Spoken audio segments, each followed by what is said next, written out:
প্রধানমন্ত্রীর ব্রিগেড সমাবেশের দিন গিরিশ পার্কে নিজের বাড়িতে হামলার শিকার হওয়ার অভিযোগ করেছিলেন শশী পাঁজা। সেই নিয়ে শাসক বিরোধী তরজায় সরগরম ভোটবঙ্গ।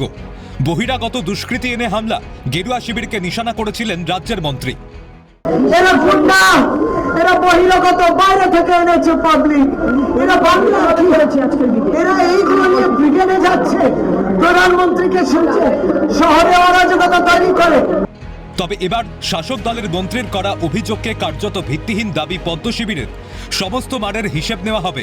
মন্ত্রীর বাড়িতে হামলা হলে কালীঘাট চেতলাতেও হামলা হতে পারে, হুঁশিয়ারি বিজেপি নেতা দিলীপ ঘোষের।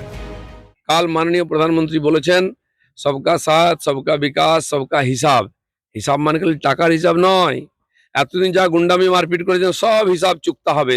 সাবধান থাকুন, যদি শশী বাজার বাড়িতে অ্যাটাক হতে পারে, কালীঘাটেও অ্যাটাক হতে পারে, মদন মিত্রি বা চেতলার বাড়িতেও অ্যাটাক হতে পারে, আর এটা হবেও ভোটের আগে, জেনে রাখুন।